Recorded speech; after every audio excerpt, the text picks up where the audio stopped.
Mas Bisa tadi tertarik apa yang disampaikan oleh Pak Mahendra. Kalau ada persoalan, jangan dilihat nih persoalan BKPM, persoalan perindustrian, persoalan tenaga kerja, ini persoalan kita. Nah, yang menarik adalah kita bicara mengenai investasi, penanaman modal. Kita punya badan koordinasi, tetapi tidak semua persoalan investasi di bawah koordinasi di bawah badan ini. Bagaimana ke depan kita menata sesuatu yang lebih baik? Iya, setuju Mas Tommy. Pertama, semua pihak itu harus mulai menyadari bahwa sudah saatnya Indonesia masuk ke supply side. Ya. Jadi tidak hanya menstimulus demand side, tetapi juga menyeimbangkan supply side. Karena pemahaman ini harus difahami bersama. Supply side berarti ya infrastruktur, ya sektor real, ya industri kita. Ya. Jadi semua produk kebijakan dan turunannya itu harus lebih pro kepada supply side. Lebih pro kepada investasi, lebih pro kepada industrialisasi dan hilirisasi. Maka karenanya misalnya kalau kebijakan tentang industrialisasi tidak bisa berdiri sendiri. Perizinan tidak bisa berdiri sendiri, tetapi menjadi sebuah bangunan yang holistik, Mas Tommy. Misalnya saya contohkan, kalau kita bicara tentang hilirisasi, tidak akan bisa kita akselerasi dan kita perluas tanpa disertai dengan energi yang menopangnya. Jadi entah itu suplai dan pasokan gas yang menopang smelter misalnya, pembangunan smelter atau pembangunan kawasan ekonomi khusus. Jadi ini adalah sebuah keterpaduan. Dari gambaran besar tadi baru kita turunkan peran dan fungsi dari masing-masing kelembagaan, termasuk juga BKPM. Jadi bagaimana kita menata ulang kembali BKPM ke depan. Kalau misalnya BKPM diberikan muatan dan peran yang lebih strategis, misalnya untuk perizinan di bidang migas, itu dimasukkan ke BKPM, maka tentunya BKPM juga diberikan otoritas yang lebih. Dan tentunya desain di BKPM juga tidak bisa dilepaskan dari desain industri kita dan desain dari energi kita juga. Jadi semuanya harus holistik, Mas Tommy. Pak Mahendra, selain migas, apakah ada bidang investasi lain yang di luar kewenangan BKPM? Kalau dari segi pelayanan perizinan investasi tidak ada, tetapi dari segi izin-izin tertentu yang terkait dengan keseluruhan operasionalisasi investasi banyak. Misalnya berkaitan dengan soal pertanahan, berkaitan dengan soal wilayah kehutanan, berkaitan juga dengan tadi saya sampaikan izin yang dikeluarkan daerah.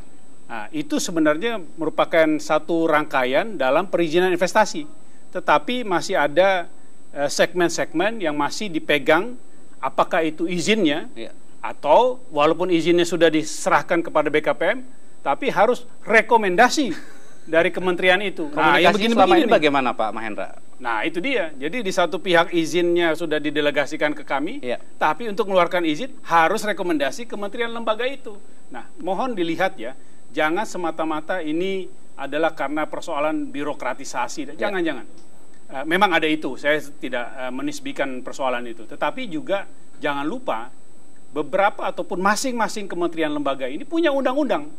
Undang-undang itu kadang-kadang terlalu rincinya sampai menyebutkan peraturan mengeluarkan ini, perizinan mengeluarkan ini, sehingga kementerian lembaga itu tidak bisa lari dari basis hukum yang ada di mereka. Tapi sudahlah, ini kan baru identifikasi masalah.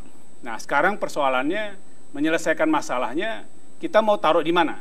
Apakah di Menko Perekonomian misalnya, atau di antar Menko, atau di BKPM? Nah, itu saya rasa preferensi yang ada di dalam kewenangan dari pimpinan nasional.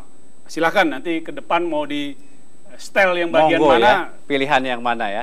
Opsinya sudah lengkap. Baik, Pak Noke, kalau kemudian mendengar cerita yang Pak sampaikan oleh Pak Mahendra, bagaimana, apa sebetulnya praktek yang dihadapi kemudian oleh teman-teman pengusaha dalam keseharian?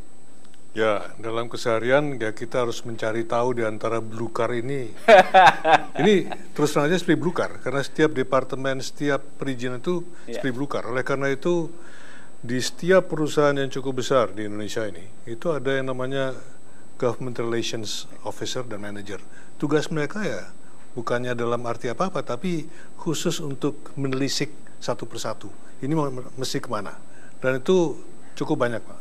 Jadi itu mempekerjakan orang yang cukup banyak juga. Kalau dari segi employment mungkin bagus. Pak Noke, kalau dengan pengalaman Pak Noke, juga dari teman-teman Pak Noke, kalau boleh kita benchmarking, Pak, negara mana sebetulnya yang harus jadi patokan kita supaya kita nanti satu saat juga sama dengan mereka dalam persoalan perizinan?